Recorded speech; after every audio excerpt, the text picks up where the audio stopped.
Bismillahirrahmanirrahim. Assalamualaikum warahmatullahi wabarakatuh. Alhamdulillah. Alhamdulillahilladzi arsala rasulahu bil huda wa dinil haqq liyudhhirahu 'ala ad-din kulli walau karihal musyrikun. Allahumma shalli wa sallim 'ala sayyidina habibina wa syafi'ina wa maulana Muhammadin sallallahu alaihi wasallam. Amma ba'd. Ibu-ibu dan bapak sekalian, sama-sama dicintai Allah Subhanahu wa taala. Marilah kita menundukkan kepala sejenak, Bapak Ibu. Kita memusatkan perhatian kita sejenak, tertuju perhatian kita sepenuhnya kepada Allah Subhanahu wa taala. Pada maghrib kali ini kita mendapat keutamaan dari Allah. Semoga kita dipilih menjadi hamba yang istimewa di matanya. Hari ini kita berpuasa, semoga seluruh pahala dan amalia hari Senin ini insya Allah dikabulkan Allah. Dilanjutkan dengan tadarusan sholat jamaah, diawali dengan makan atau buka puasa berjamaah. Subhanallah, kemudian kita lanjutkan pengajian seperti ini. Insya Allah siapa lagi yang akan diampuni dosanya oleh Allah selain kita? Insya Allah siapa lagi yang akan mendapatkan pertolongannya selain kita? Insya Allah siapa lagi yang akan tercatat sebagai hamba dan kekasihnya kalau bukan kita? Oleh karena itu ya Allah, ya Tuhan kami, inilah kami para hamba-Mu, khususnya yang hadir pada malam ini di rumah-Mu. Betul-betul niat kami datang ke tempat ini sangat luhur untuk memohon ridha-Mu, memohon bimbingan-Mu, memohon tuntunan-Mu untuk menjalani sisa-sisa hidup yang kami peroleh dari-Mu ini ya Allah. Ya Allah, ya Tuhan kami, di antara hamba-Mu ada yang tidak sempat hadir karena mungkin kurang sehat atau ada persoalan. Kami mohon semuanya agar mereka disembuhkan dan diberikan keringanan terhadap seluruh persoalannya. Ya Allah, ya Tuhan kami, sudah sekian banyak saudara-saudara kami aktivis masjid ini, Engkau panggil mendahului kami. Tempatkanlah di sisi-Mu, di tempat yang sungguh sangat layak di sana.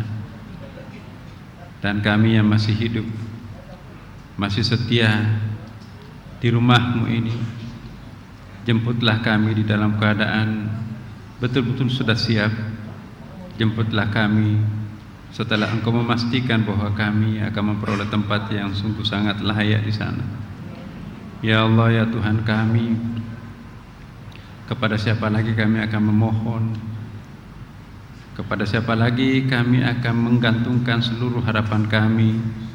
Kepada siapa lagi kami akan mencantumkan seluruh daftar harapan dan keinginan kami selain Engkau ya Allah?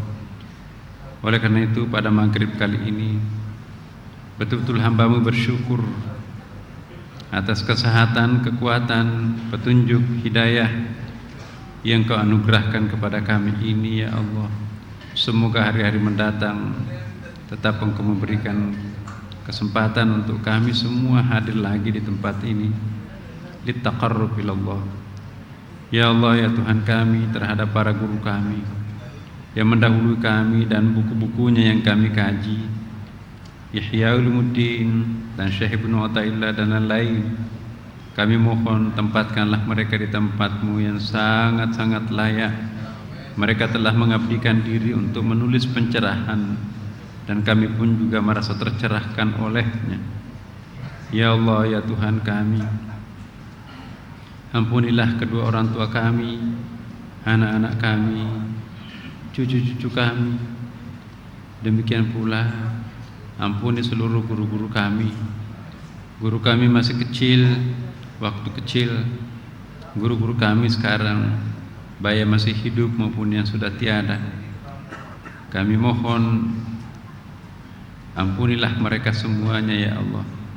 Ya Allah, ya Tuhan kami, berikanlah berkah-Mu terhadap pengajian kami ini. Jadikanlah penyuluh untuk menuntun kami ke jalan siratal mustaqim ya Allah. Ya Allah, ya Tuhan kami, hamba-Mu juga ada yang berbaik hati membawa buka puasa untuk memberikan atau untuk berbagi terhadap saudaranya yang lain. Berikanlah pahala-Mu, berikanlah sesungguhnya apa yang mereka inginkan ya Allah. Semoga mereka semuanya yang selalu rutin memberikan pertolongan terhadap masjid ini dan jamaahnya, Engkau tempatkan di sisi-Mu juga yang layak ya Allah. Ya Allah, ya Tuhan kami, orang tua kami yang dengan begitu setia menemani kami di masjid ini, kami juga mohon husnul khatimah seperti hanya yang Engkau pernah berikan kepada para pendahulunya dan kami semuanya nanti insya Allah. Ya Allah, mereka-mereka yang kurang sehat sembuhkanlah, mereka-mereka yang mendapatkan karunia berkahilah. Di antara saudara kami di sini juga yang merayakan ulang tahunnya Hajah Sis Lina SE, kepala bagian logistik masjid kita. Semoga umurnya berkah dan kami semuanya juga berkah. Ala hadhihi niyyah wa ala kulli niyatin salih. Al-Fatihah. A'udzu billahi minasyaitonir rajim. Bismillahirrahmanirrahim. Alhamdulillahi rabbil alamin arrahmanir rahim maliki yaumiddin. Iyyaka na'budu wa iyyaka nasta'in ihdinas siratal mustaqim siratal ladzina an'amta 'alaihim ghairil maghdubi 'alaihim waladdallin. Amin. Ibu bapak sekalian, kita melanjutkan pencerahan kita pada malam ini dari Syekh Ibnu Athaillah dalam bukunya Al-Hikam, bab tentang kelapangan dan kesempitan hidup. Syekh Ibnu Athaillah radhiyallahu an berkata, basataka kaila yubkika ma'al qabdi wa qabadaka kaila yatrukak ma'al basti wa akhrajaka anhuma kaila takunu li syai'in dunah. Allah melapangkan keadaanmu agar engkau tidak selalu dalam kesempitan, dan Allah menyempitkan keadaanmu agar engkau tidak selalu dalam kelapangan, dan Dia melepaskanmu dari keduanya agar engkau tidak bergantung pada suatu selainnya. Ibu bapak yang saya muliakan, perhatikan ini ada 3 poin di sini yang sangat penting. Pertama adalah Allah melapangkan keadaanmu. Lapang artinya hidup yang longgar, tidak ada masalah, nyaman perasaan kita, lega, gembira hati kita. Ya. Allah melapangkan keadaanmu agar engkau tidak selalu dalam kesempitan. Allah Maha Adil, tidak mungkin seluruh hambanya diberikan kesempitan hidup. Tidak mungkin hanya segolongan hambanya langganan kesempitan hidup, sementara hambanya yang lain langganan kelonggaran hidup. Setiap orang pernah mengalami perasaan lapang dalam hidupnya, tapi setiap orang juga pernah mengalami kesempitan dalam hidupnya. Semua orang pernah menangis kesedihan, tapi semua orang pernah ketawa kegembiraan. Ketawa bukan hanya miliknya orang kaya, dan menangis bukan hanya miliknya orang miskin. Ketawa dan menangis adalah milik bersama. Terserah Allah kapan waktunya akan dipilih kita menjadi hamba yang tertawa, kapan saatnya kita akan dipilih menjadi hamba yang menangis. Ketawa dan menangis adalah suatu kesatuan yang tidak bisa dipisahkan di dalam diri manusia. Bapak Ibu sekalian, Allah melapangkan keadaan kita agar kita tidak selalu dalam kesempitan. Sebab apa? Orang yang dalam keadaan kesempitan ya tentu dia tidak bisa menikmati indahnya makhluk Allah, indahnya alam Allah, indahnya seluruh fasilitas yang Allah ciptakan di muka bumi ini. Oleh karena itu, kesempitan ini ada batasnya, seperti hanya juga kelonggaran ada limitnya, ada batasnya. Allah melapangkan keadaan kita agar kita tidak selalu dalam kesempitan. Allah Maha Adil, tidak akan menurunkan kesempitan itu dimonopoli oleh segelintir orang, dan kesenangan itu dimonopoli oleh sebagian orang. Allah Maha Adil, siapapun diberinya kesempitan, siapapun diberinya juga kelapangan. Orang kaya tapi diberikan kesempitan, orang miskin tapi diberikan kelapangan, itu adalah kekuasaan Allah. Itu adalah hak prerogatifnya Allah Subhanahu wa ta'ala. Ini pertanda bahwa kemiskinan bukan simbol daripada kelapangan, dan kekayaan bukan simbol daripada kesempitan. Betapa banyak orang kaya tapi merasa sempit, dan betapa banyak orang miskin tapi merasa lapang. Yang kedua, Bapak, Ibu, Allah menyempitkan keadaanmu agar engkau tidak selalu dalam kelapangan.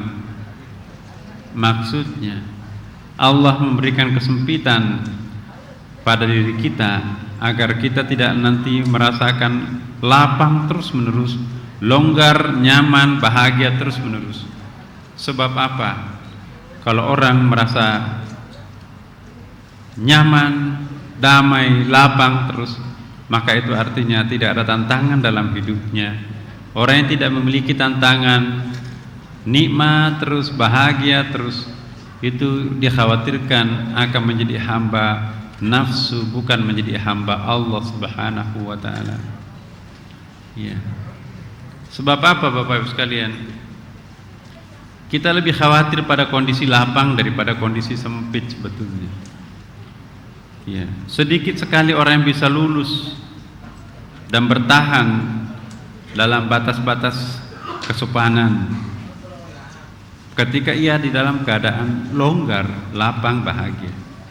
Artinya, terlalu sedikit orang bisa lulus di dalam suasana lapang. Kenapa? Karena biasanya kalau orang bahagia, lapang, rezekinya melimpah, jabatannya tinggi, biasanya sulit menampakkan kesopanan, kesantunan di dalam pikirannya, di dalam perbuatannya, dan bahkan mungkin juga di dalam hatinya. Pikiran, hati, dan anggota badan yang tawadhu seringkali kita lihat di dalam diri orang yang sempit. Ya, kalau kita longgar terus-menerus, tidak pernah menderita, hidup di bawah kemewahan warisan orang tua misalnya, tidak pernah merasakan tantangan, tidak pernah merasakan kegetiran hidup, kepahitan hidup, orang seperti ini cenderung untuk sembrono dan cenderung untuk abai terhadap orang lain. Tapi orang yang dibesarkan di dalam suasana penderitaan, suasana kesulitan, maka itulah nanti yang akan memelihara sifat tawadhu dan rendah diri. Ini bisa kita lihat orang tua kita, Bapak Ibu sekalian. Para orang tua kita mungkin rata-rata yang berumur 50-60 tahun sekarang ini, berarti orang tuanya itu hidup di dalam suasana penjajahan, hidup dalam suasana perjuangan kemerdekaan, hidup suasana masa transisi dari Belanda ke Jepang, dari Jepang ke Belanda lagi, dari Belanda ke Indonesia, ke Orde Lama pada waktu itu, dari Orde Lama ke Orde Baru. Silih berganti rezim itu ternyata adalah melahirkan suatu penderitaan. Dulu cerita orang tua kita, ada uang tapi tidak bisa membeli apa-apa karena barang nggak ada. Ada uang tetapi tidak bisa membeli pakaian karena barang itu nggak bisa masuk. Ada uang tapi tidak bisa beli beras karena tidak panen. Ketika uang tidak menyelesaikan persoalan, itu masalah, Bapak Ibu. Oleh karena itu di sini perlu kita mengkaji dalam-dalam bahwa generasi yang dilahirkan dalam perjuangan itu cenderung perilakunya tawadhu, santun, tapi generasi yang lahir dalam suasana kemanjaan, dalam suasana longgar, dalam suasana mewah, maka itu cenderung untuk cuek, cenderung untuk tidak berbagi kepada yang lain, dan cenderung untuk egoisme. Nah, ini yang perlu distabilkan oleh agama. Ajaran-ajaran Islam yang kita anut, Bapak Ibu sekalian, akan menjembatani pada setiap kurun. Dalam kurun waktu longgar atau sempit, manakala agama masuk dalam benak kita, maka insya Allah akan stabil. Inilah yang disampaikan oleh Syekh Ibnu Athaillah. Jadi saya ulangi sekali lagi, Allah melapangkan keadaanmu agar engkau tidak selalu dalam kesempitan. Kesempitan ada risikonya. Tidak bisa naik haji, ya, tidak bisa memberikan zakat mal, tidak bisa memelihara anak yatim, dan tidak bisa sedekah. Kenapa? Karena terlalu miskin. Boro-boro menyumbang, yang dia mau makan sendiri enggak ada. Dan Allah menyempitkan keadaanmu agar engkau tidak selalu dalam kelapangan. Orang yang manja, dimanjakan oleh situasi, dimanjakan oleh harta, dimanjakan oleh jabatan, dimanjakan oleh keluarganya yang mampu, seringkali mabuk. Dia tidak sadar bahwa kita ini sedang berjalan menuju Allah Subhanahu wa taala. Poin yang ketiga di sini, Bapak Ibu, dan dialah yang melepaskanmu dari keduanya agar engkau tidak tergantung pada sesuatu selainnya. Artinya Allah tidak membuat kita longgar, lapang.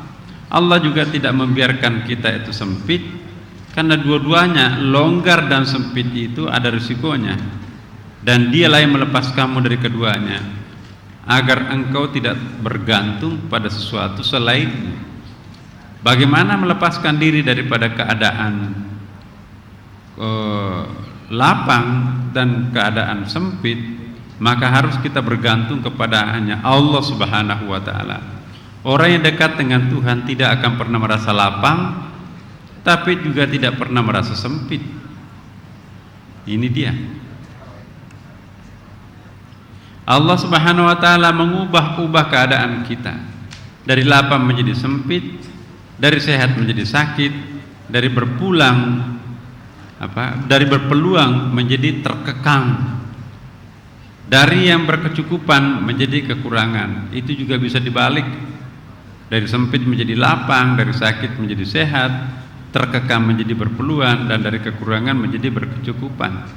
Wa tilkal ayyamu nudawiluha bainan nas, kata Allah dalam surah Ali Imran.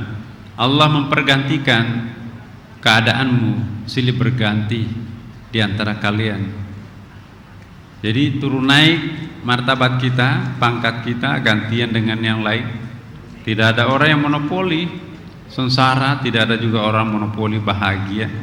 Setiap orang pernah mencicipi kedua-duanya. Ya. Tujuan Allah mengubah-ubah keadaan kita seperti tadi agar kita itu memahami bahwa kita tidak terbebas dari hukum ketentuannya, dan supaya kita itu berdiri di atas landasan la haula wala quwata illa billahil aliyil azim. Bapak Ibu sekalian, kalau filosofi hidup seperti ini kita camkan dalam hati, apa yang kita sampaikan pada malam ini, Bapak Ibu, kalau itu kita tancapkan dalam benak kita sedalam-dalamnya, lantas kita siram sehingga hidup, inilah nanti yang akan menjadikan kita sebagai orang yang arif. Seperti yang pernah kita ketahui bahwa orang yang arif itu sesungguhnya lebih khawatir pada kondisi lapang daripada kondisi sempit. Kita kalau orang awam tentu lebih khawatir terhadap sempit daripada longgar. Tapi kalau orang sudah lapang dadanya, pada saat ia Kalau orang arif itu pada saat ia khawatir, pada saat suasana batinnya menjadi lapang, ar-raja ya istilah kita kemarin itu. Kalau orang dalam keadaan penuh pengharapan, berbunga-bunga terus hatinya, maka dia justru akan khawatir. Karena kalau orang sudah naik di puncak gunung, maka tidak ada lagi jalan kecuali harus turun. Hati-hati di puncak, karena tidak ada lagi kelanjutan puncak itu kecuali harus turun. Jadi lebih khawatir pada kondisi lapang daripada kondisi sempit. Kenapa? Karena sedikit sekali orang yang bisa bertahan dalam batas-batas kesopanan ketika dalam kondisi lapang. Pada umumnya orang lapang itu cenderung kasar, cenderung memandang enteng yang lainnya, dan cenderung mendikte, diktator dan sebagainya. Ini pernah diungkapkan oleh Abu Bakar As-Siddiq, ya, bahwa apabila kami diuji dengan kesulitan, insya Allah kami sanggup bersabar.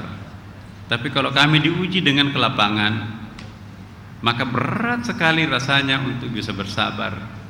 Abu Bakar yang seperti itu merasakannya, apalagi orang-orang seperti kita yang awam seperti ini. Ya. Jadi kalau orang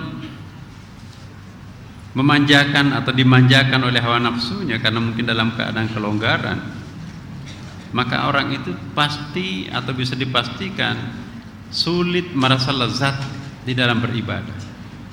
Jadi kalau ada orang berenang di atas nafsu, dimanjakan oleh nafsunya, bisa ditebak orang itu sulit untuk menikmati kelezatan beribadah. Dihitung jari. Orang yang berenang di atas kemewahan, batinnya sulit untuk khusyuk kepada Allah Subhanahu wa ta'ala. Ya. Kelezatan hawa nafsu itu sulit merasa lezatnya kedekatan diri dengan Allah. Orang yang lapang, orang yang makmur, nafsunya akan berperan besar. Tetapi kalau orang miskin, nafsunya tidak punya peran apa-apa.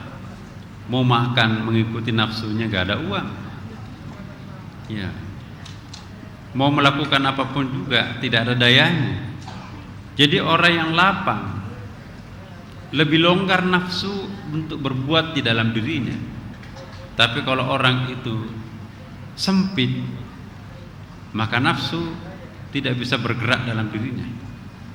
Coba bayangkan, lebih leluasa mana nafsu itu mendikte kita pada saat kita tidak berpuasa atau kita dalam keadaan sedang berpuasa.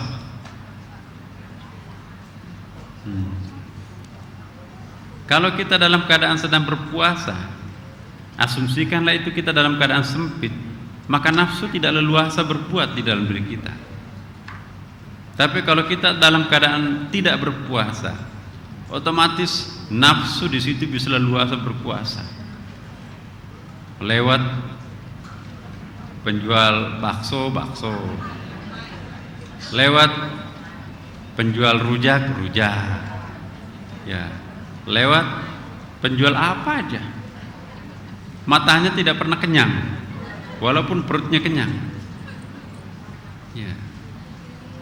Ini semua pemandangan hidup ya. Jadi kelezatan hawa nafsu itu akan sulit merasa lezat dalam beribadah. Orang yang lapang gampang tergoda nafsu, tapi orang yang sempit sulit tergoda nafsu. Ya. Orang yang lapang seringkali menjadi budak nafsu, tapi orang yang miskin sempit seringkali menjadi hamba Tuhan, bukan hamba nafsu.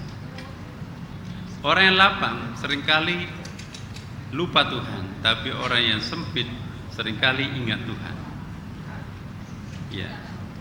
Orang yang lapang sulit mengoreksi diri, menemukan kesalahan diri, tapi kalau orang yang sempit gampang mengintrospeksi diri. Dengan demikian, dari sudut pandang ini, lebih bagus mana, lapang atau sempit? Benar?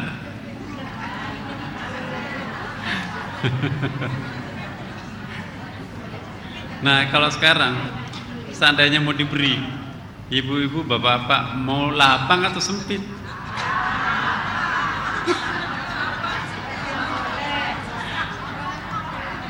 Mana yang benar? Yang pertama sempit, ini yang kedua lapang. Masya Allah.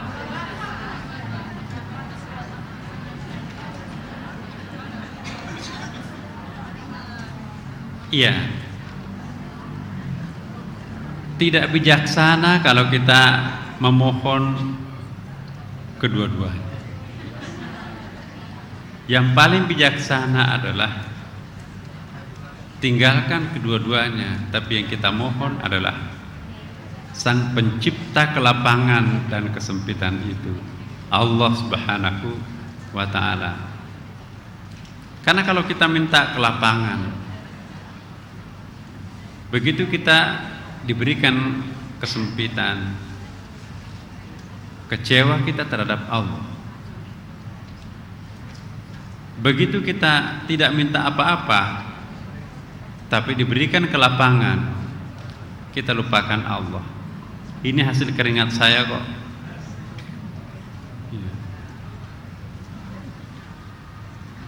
Jadi iblis itu sangat cerdas, sangat pintar, menjebak kita secara logika,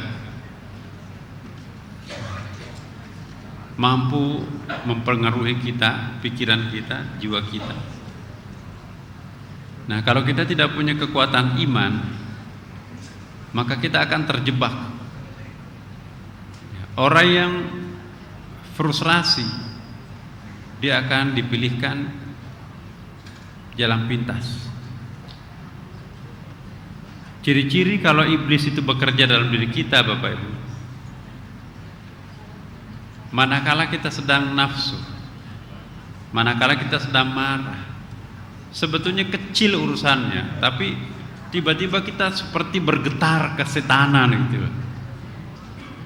Tiba-tiba bergetar sekujur badan kita dan keluarlah semua yang mau keluar dari mulut ini, tidak ada remnya sama sekali. Ya, pintu dibanting, piring melayang, semua bunyi. Nah, orang yang seperti ini kesurupan sebetulnya. Iblis sudah begitu kuat berpengaruh di dalam dirinya sendiri. Ya. Tapi jangan khawatir, ada resepnya mengusir iblis. Ambil air wudhu, sujud, menghadap ke kiblat, tutup aurat. Astagfirullah, astagfirullah, saya kesetanan ya Allah, saya kerasukan iblis, tidak pantas saya lakukan itu, tidak pantas saya mengucapkan itu ya. Kenapa saya harus seperti ini? Jadi cepat pulihkan. Orang yang dekat dengan Allah, Bapak Ibu, orang yang melampaui batas keawaman, gampang memulihkan suasana batin. Contohnya, ibu, bapak dalam keadaan gembira, mabuk, ketawa seperti sedang berlawak, sampai keluar air matanya karena gembiranya, ketawa terbahak-bahak. Tapi begitu dia mengucapkan astagfirullah, pulih kembali, normal kembali batinnya, dan ingat Allah Subhanahu wa Ta'ala. Ya. Jadi panas ya, 100 derajat itu turun kembali kepada titik stabil. Ya. Demikian pula sebaliknya, tidak dalam keadaan senang, ketawa, tapi dia dalam keadaan sedang bersedih ya, sedang jatuh. Astagfirullah, saya tidak boleh seperti ini. dia naik cepat seperti tidak ada persoalan. Ini ciri-ciri orang yang mendapatkan petunjuk Allah Subhanahu wa taala. Itu kalau orang, saya nggak tahu menerangkan ya. Kalau dalam dunia kedokteran itu, kita misalnya berolahraga, orang yang normal, orang yang ideal itu setelah misalnya taruh misalnya treadmill itu ya, lah kecepatan setengah jam, kita akan diperiksa tuh biasanya, cepat pulih. Nah itu yang normal. Jadi lari sekencang-kencangnya, tidak lagi memerlukan masa transisi untuk mengistirahatkan, melenturkan otot-otot, tapi dengan sendirinya dia bisa stabil. Itu enak. Tapi ada juga membutuhkan waktu. Aduh, lama baru stabil ini. Itu ada kelainan. Sama kita juga mabuk ketawa-ketawaan, tapi begitu mendengarkan azan, dia tetap mabuk. Dia baca astagfirullah, astagfirullah, tapi masih tetap meringkih ketawa di sela-sela azan. Tapi kalau orang yang normal, begitu dia ketawa terbahak-bahak, tiba-tiba mendengarkan suara azan, jatuh dia.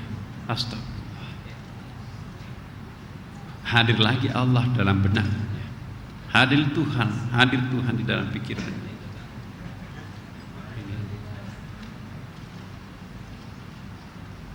Sekarang apakah kita sudah seperti itu? Marah, mendidih marahnya. Begitu membaca istighfar, astagfirullah, saya kebablasan, pulih lagi. Maafkan saya tadi keiblisan, kesetanan. Bapak, maafkan saya, tapi saya tadi lupa diri. Nah, kalau sudah suasana seperti ini, stabil, normal. Pertanyaannya sekarang ini, siapa suami minta maaf terhadap istri? Pak Saiful sendiri yang minta maaf, tangan ya. Dan siapa suami juga siapa istri yang mau mencium tangan suaminya minta maaf spontanitas? Ini yang nggak ada nih, Bapak. Hampir tidak ada. Mempertahankan gengsinya semuanya. Ya. Ya, ini bahan renungan buat kita sambil mendengarkan azan dulu, Bapak Ibu sekalian.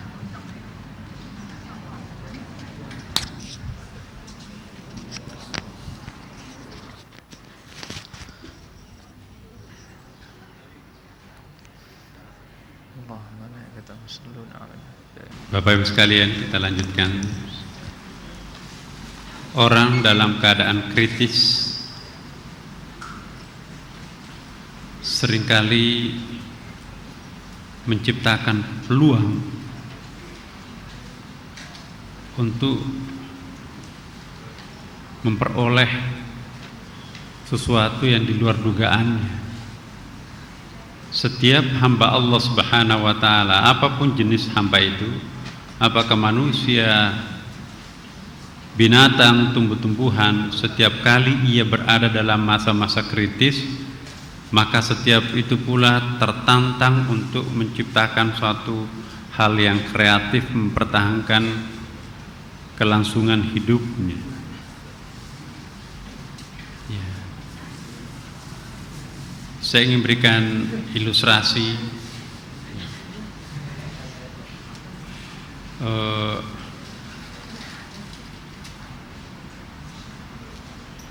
Ada banyak cara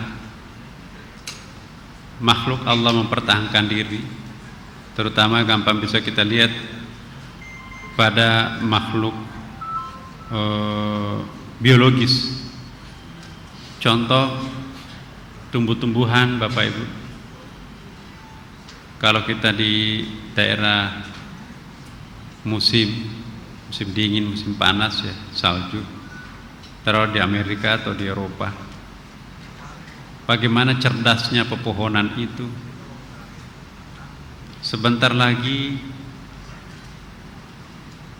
salju akan turun. maka dia bisa mendeteksi bahwa dirinya dalam keadaan kritis. Maka seluruh daun-daunnya harus dia buang. Cara membuang daunnya itu saya nggak tahu bagaimana, ada ahli biologi di sini. Terlebih dahulu harus menguningkan diri. Seluruh dedaunan itu berubah menjadi kuning, indah sekali kita lihat. Setelah menguning otomatis gugur kan, disebutlah musim gugur. Maka pepohonan seperti pohon mati tidak punya daun, yang tinggal hanya ranting, ya, tangkai, batangnya. Persis seperti pohon yang di Indonesia itu mati, nggak ada daunnya sama sekali. Apa yang terjadi seandainya daunnya tidak digugurkan? Maka tentu akan runtuh pohon itu karena tidak kuat menahan beratnya salju yang bertengger nanti di dedaunannya, itu akan gugur secara terpaksa di situ. Jadi masa kritisnya pohon itu ialah dia harus menyelamatkan diri dengan cara bagaimana supaya tidak tumbang. Dia gugurkan daun, tinggal tangkainya. Tangkainya pun juga itu kadang-kadang ada yang patah, apalagi kalau ada daunnya. Makanya itu di pohon beringin di Amerika itu nggak ada. Ya, kalau ada pohon beringin itu nggak sanggup, rumah itu bisa roboh kalau bertengger sekian salju di situ, kemudian saljunya membeku. Atap rumah itu sering roboh tuh. Jadi ada cara-cara makhluk Allah itu untuk menangani persoalan kritisnya. Jadi suasana kritis melahirkan solusi. Iya. Ular pada saat dia menangkap mangsanya, dia harus berpuasa, jangan bergerak, karena kalau bergerak maka itu akan terjadi pembakaran yang luar biasa. Tapi kalau dia vakum maka akan terjadi penghematan. Ya. Ayam dia pintar mengatasi masalah kritisnya. Ini kalau telur tidak dierami itu membusuk semuanya. Maka cara untuk mengeram harus menciptakan suhu panas sekian derajat, dan cara untuk menciptakan suhu yang tinggi tidak boleh bergerak dan tidak boleh cari makan di bawah, harus puasa ayam itu. Dengan demikian suhu badannya bertahan sampai sekian derajat, maka telur yang ada di bawahnya itu juga ikut dipanasi dalam suhu yang seimbang. Maka itulah yang akan melahirkan anak-anak ayam nantinya.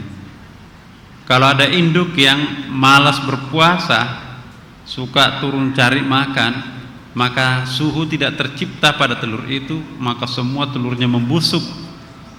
Tidak ada yang dierami, satu ekor pun juga nggak ada yang jadi. Jadi kalau 10 ekor telurnya yang jadi anak ayam hanya 2, yang lainnya mati membusuk, itu induk ayam males.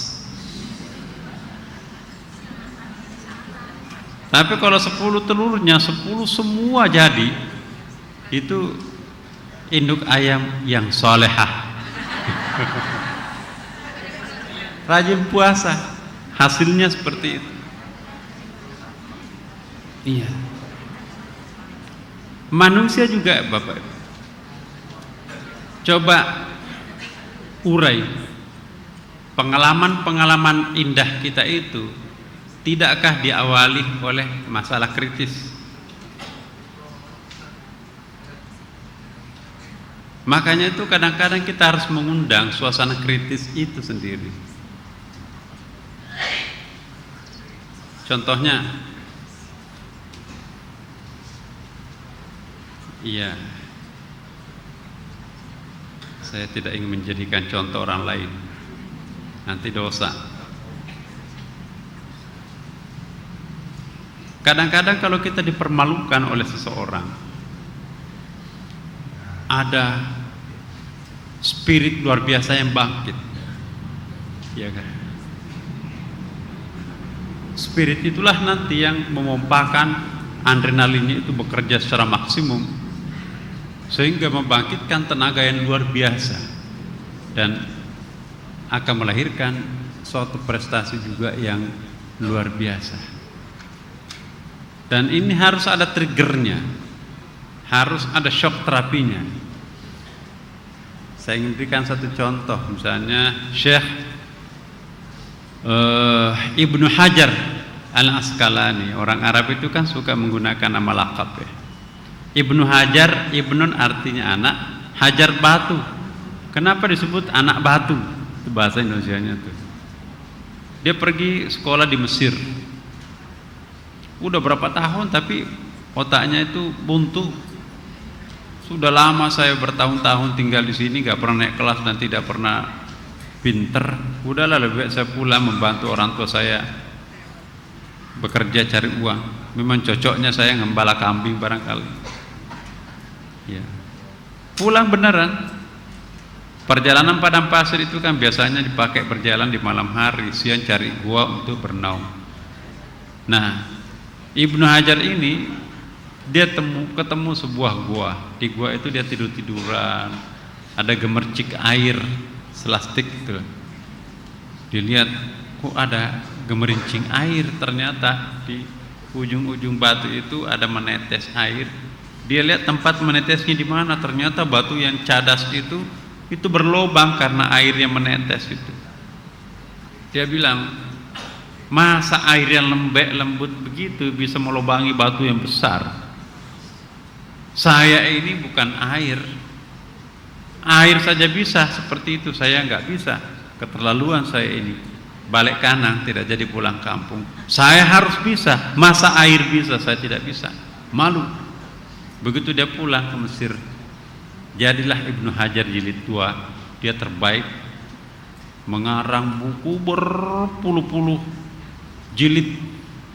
Kalau dikalikan hidupnya Ibnu Hajar itu tanpa menghitung termasuk menghitung masa lahirnya, maka setiap harinya dia menulis 10 lembar tulisan.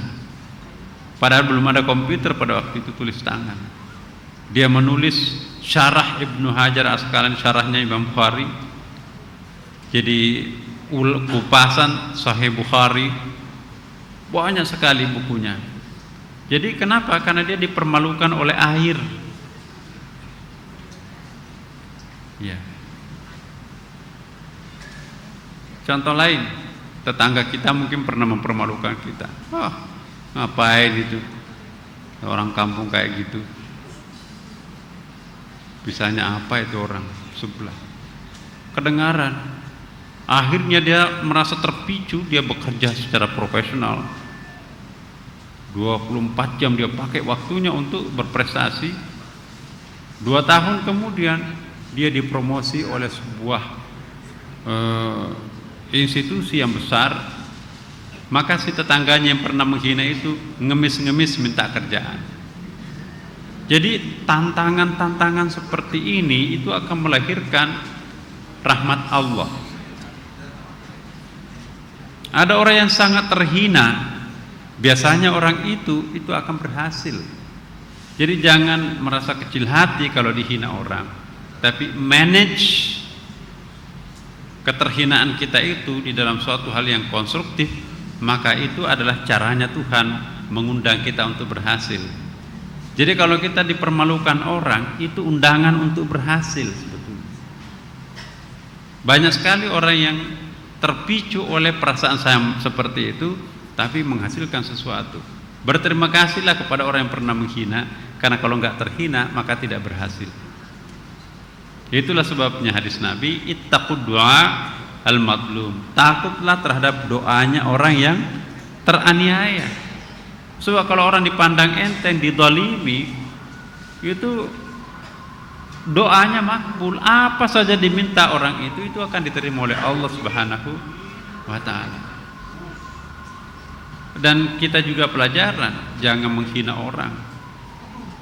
Ya, sebab kita juga nanti pada satu saat akan dipermalukan. Coba yang engkau pandang enteng dulu, nah sekarang kamu merengek-rengek minta bantuan terhadapnya. Maka itu kalau kita membenci orang, jangan membenci melampaui batas. Jangan sampai menjadi orang yang paling didamba-dambakan di kemudian hari. Tapi juga jangan mencintai orang keterlaluan. Jangan sampai orang itu menjadi orang yang paling dibenci di kemudian hari. Itu kata Imam Syafi'i, ihbib habibaka hubban ma. Yang paling bagus khairul umuri awsatuha. Yang paling baik kata Rasulullah yang tengah-tengah.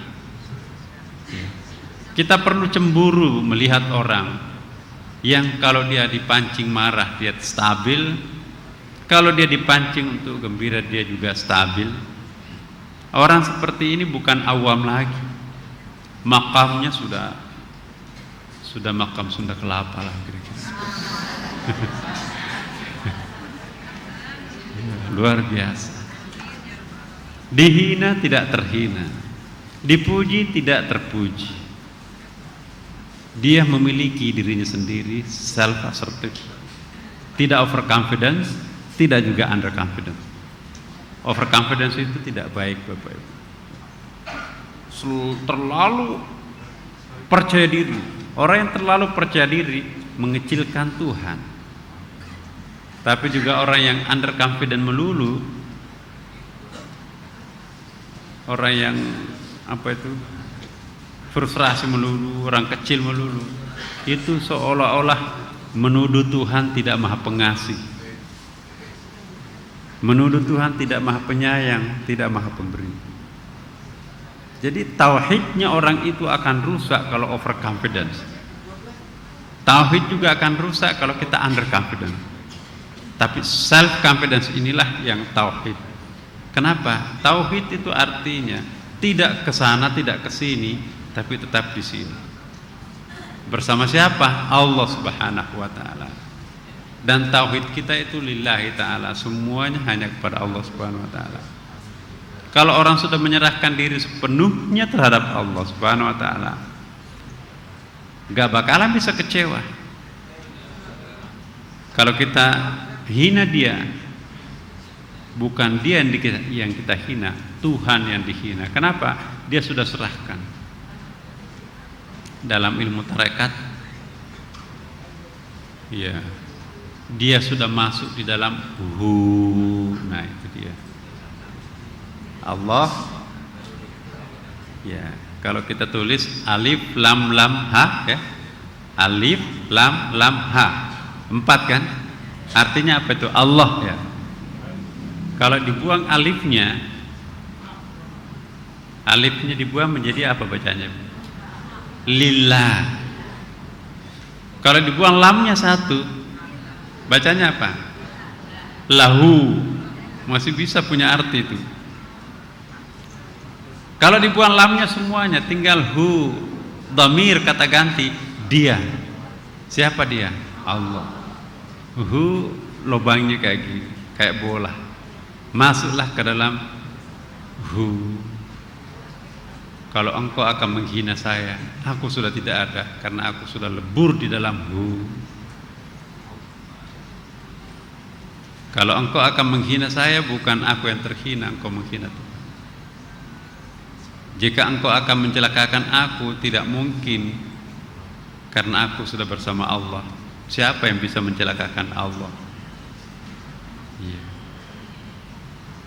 Berarti sudah terjadi integrasi mutlak.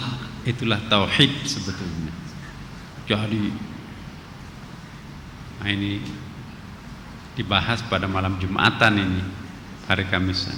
Mohon maaf, hari Kamis kemarin saya salah hitung ya. Saya pikir libur kita, ternyata keesokan harinya baru libur. Sudah terlanjur saya bisa bikin jadwal ya, mudik.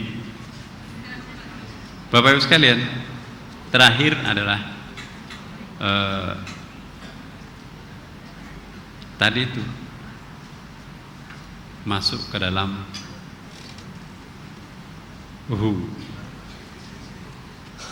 iya, kalau keyakinan kita Bapak Ibu, kalau kesungguhan keyakinan kita itu menyerahkan diri kita sepenuhnya kepada Allah, sehingga ya, mampu kita menciptakan kondisi batin sepertinya kita sudah tidak ada lagi. Itu namanya fana, sudah lebur semuanya. Yang maha ada itu sesungguhnya bukan aku, bukan engkau, bukan dia, bukan mereka, tapi dia. Ingat, ternyata kalau begitu engkau adalah aku, dia adalah aku juga, mereka bahkan itu aku juga. Aku adalah aku, engkau adalah aku juga. Jadi kalau aku berbuat baik terhadap diriku, berarti sama dengan berbuat baik terhadap engkau, dia dan mereka. Kalau aku berbuat baik terhadap engkau, berarti aku berbuat baik terhadap diriku, juga terhadap dia dan mereka. Bahkan mereka semua alam raya ini ternyata aku juga.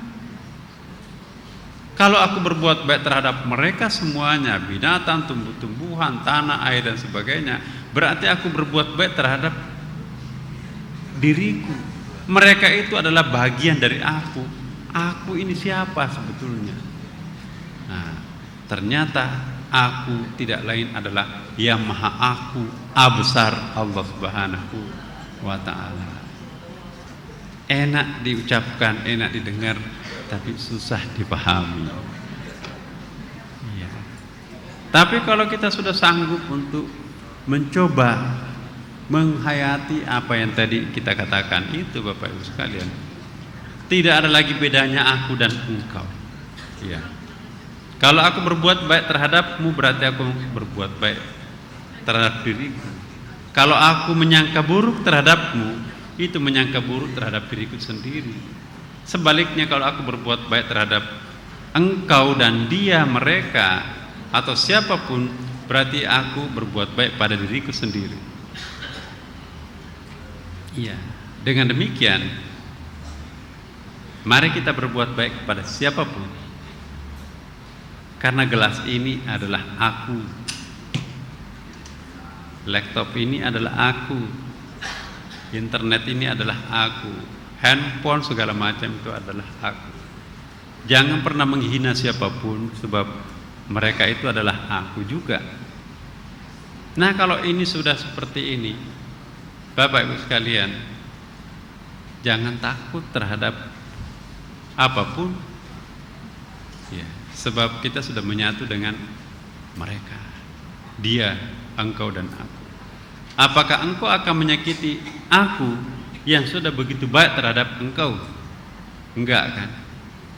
Ya. Apakah aku akan menyakiti engkau yang begitu baik terhadap aku? Enggak kan? Apakah mereka akan berbuat buruk terhadapku sementara aku selalu berbuat baik terhadap mereka? Pasti tidak. Apakah aku akan tega berbuat buruk terhadap mereka, dia dan engkau, sementara dia, engkau dan mereka selalu berbuat baik terhadapku? Jadi vibrasi positif, energi positif kita bisa hembuskan kepada siapapun, kemanapun. Dengan demikian kita menciptakan surga untuk diri kita sendiri. Ya. Begitu kita melemparkan energi negatif kepada orang lain, itu artinya kita memasang bom waktu untuk diri kita sendiri. Ya.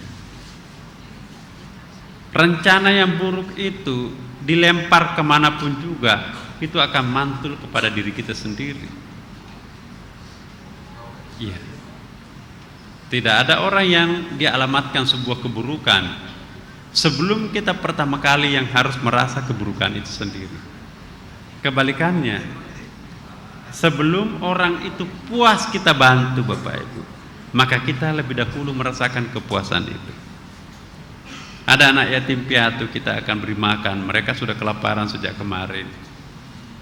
Sebelum mereka puas kenyang makan pemberian kita, batin kita sudah lebih dahulu dilonggarkan oleh Allah, tenang, nikmat rasanya itu. Tapi sebaliknya, persangkaan buruk yang kita alamatkan kepada orang, termasuk itu fitnah misalnya, maka sebelum orang itu hancur, maka kita terlebih dahulu yang merasa hancur. Ini dia. Jadi logikanya sangat mudah. Kalau kita ingin masuk surga, berikan surga kepada orang lain. Berikan surga kepada dia, mereka, dan engkau. Berikan surga terhadap alam raya ini, berikan surga terhadapnya semua. Maka dengan demikian kita menciptakan surga di muka bumi ini. Persangkaan baik ini sangat penting Bapak Ibu. Ya. Innallaha kana fi auni abdi. Allah itu memihak pada apa kata hati kita sendiri. Bahkan ada orang yang mengatakan begini Bapak Ibu, Lauhim Mahfud itu sebetulnya siapa yang menulis? Apa itu Lauhim Mahfud? Lauhim Mahfud itu adalah harddisk super raksasa, tidak jatuh sehelai daun melainkan sudah tercatat di dalam Lauhim Mahfud. Jadi program di situ, blueprint. Ya, tidak akan tercipta suatu perbuatan, suatu keadaan, satu wujud tanpa sebelumnya ditulis di Lauhul Mahfuz. Pertanyaannya, siapa yang menulis blueprint di Lauhul Mahfuz itu? Siapa? Umumnya orang mengatakan Allah.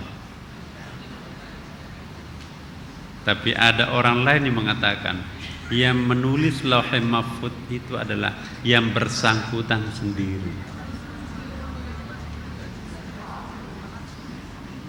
Ibu mau masuk surga? Mau. Tulis di Lauhul Mahfuznya, aku mau masuk surga. Lakoni di situ, berbuat baik. Ibu mau masuk neraka? Jangan menulis sesuatu yang buruk di dalam Lauhul Mahfuz.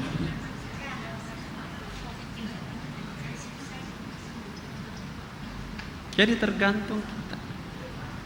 Fa'alhamaha fujuraha wa taqwaha. Kami sudah berikan ya ilham ya, segalanya pada dirimu manusia. Terserah. Ini kertas kosong nih. Mau nulis apa? Mau bikin programnya apa? Oh, tanggal sekian, hari Selasa tanggal 2 ya, bangun tidur, saya ke masjid, habis itu pulang salat duha, habis itu sedekahan, habis itu ngaji, habis itu dan seterusnya. Hari kedua sama, mentok, hari ketiga mati, masuk surga. Nah, tapi kalau sebaliknya, hari Selasa atau hari Sabtu, wah libur, mau apel, mau kemana ini? Ke sesuatu yang menarik. Yang menarik menurut apa? Nafsu. Udah planningnya sudah siap di situ semuanya. Malam minggu di mana? Di tempat yang khusus deh. Terjadilah semua di situ. Ya. Jadi sesungguhnya yang membuat Lauhul Mahfuz itu siapa? Fa'alhamaha fujuraha wa taqwaha. Mau yang hitam atau yang putih tergantung kita di situ.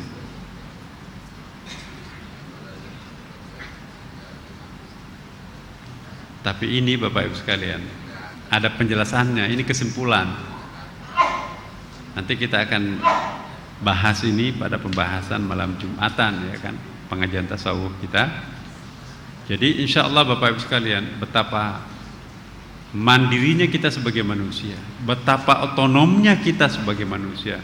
Begitu hebatnya Allah memberikan otonomi khusus terhadap diri manusia sendiri, sehingga dia mampu untuk menciptakan programnya sendiri, mengisi ya, cek kosong Lauhul Mahfuz, dia tulis sendiri.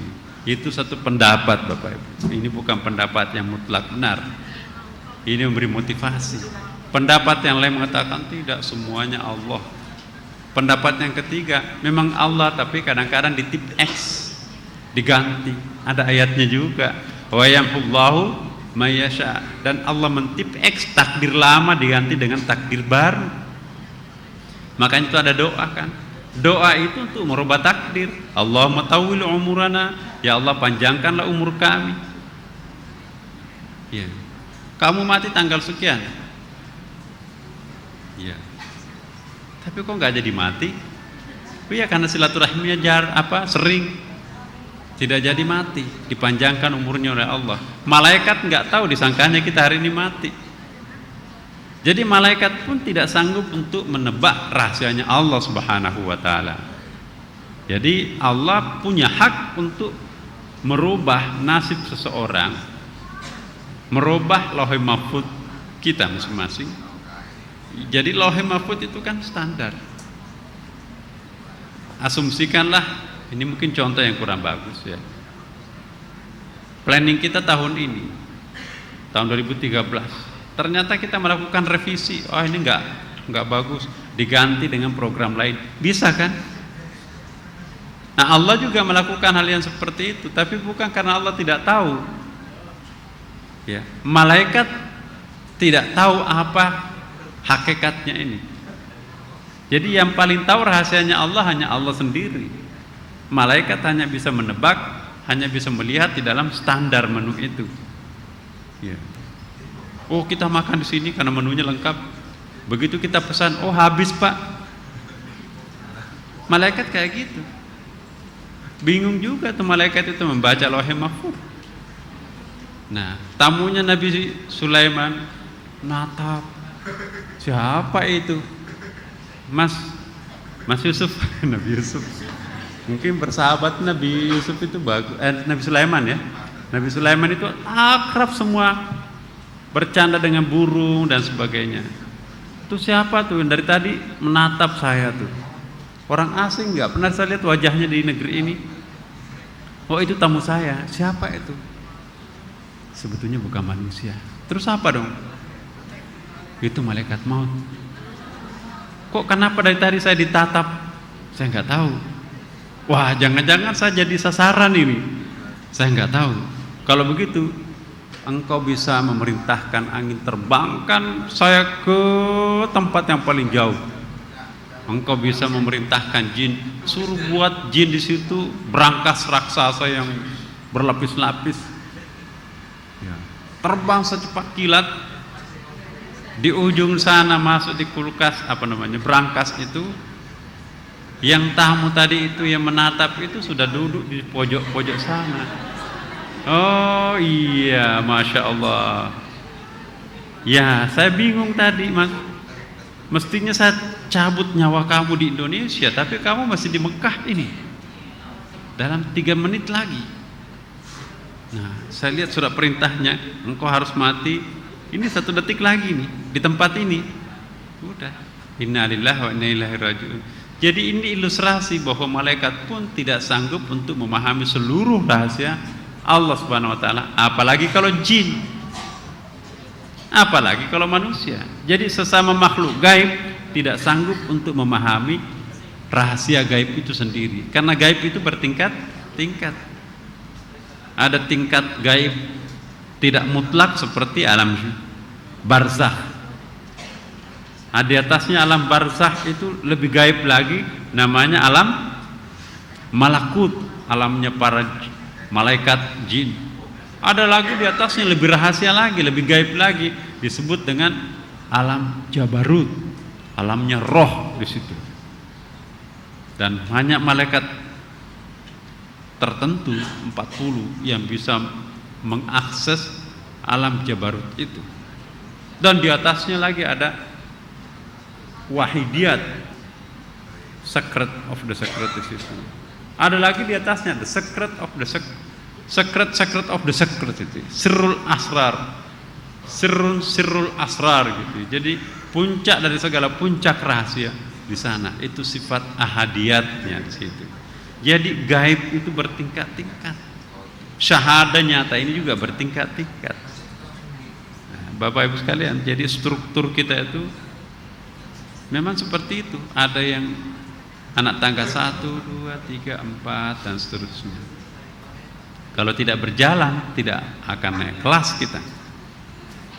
Kalau tidak diuji, tidak ada penaikan kelas. Jadi semakin banyak ujian, semakin banyak kelas, semakin tinggi kelas yang kita naiki.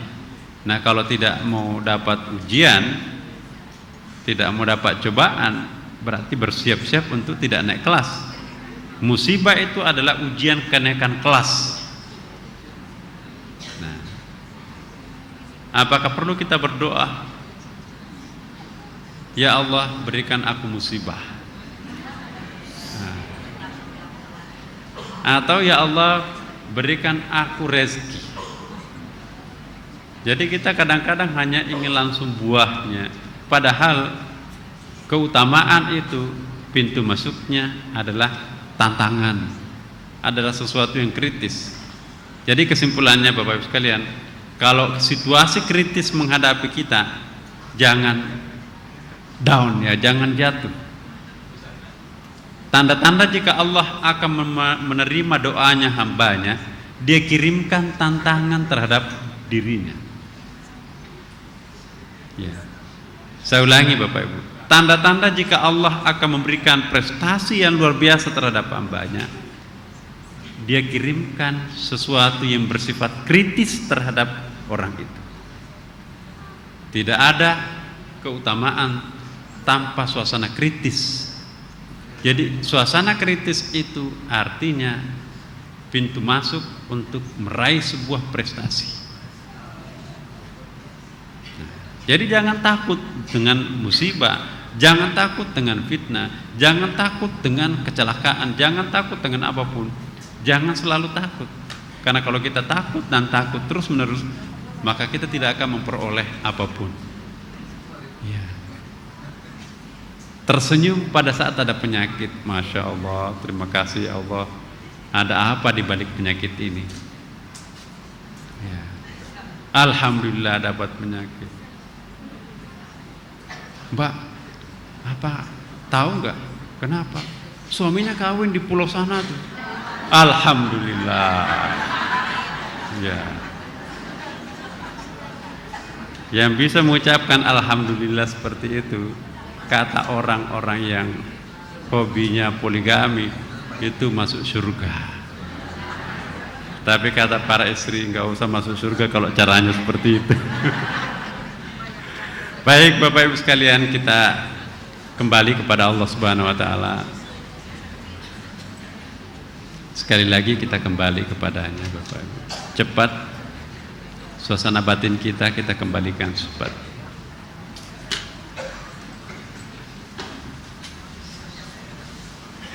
Kita pejamkan mata, istighfar, astagfirullah wa atubu ilaih, hening, ingat Allah. Akhirnya pulih kita. Baru kita bersama-sama membaca surah Al-Fatihah. Semoga berkah pertemuan kita. Al-Fatihah. A'udzubillahi minasyaitonirrajim. Bismillahirrahmanirrahim. Alhamdulillahirabbil alamin. Arrahmanirrahim. Iyyaka na'budu wa iyyaka nasta'in. Ihdinas siratal ladzina an'amta 'alaihim ghairil maghdubi 'alaihim waladdallin. Alhamdulillah. Bapak Ibu sekalian, tenang jiwa ini, pasrah jiwa ini, nikmat bersama Allah Subhanahu wa taala. Assalamualaikum warahmatullahi wabarakatuh.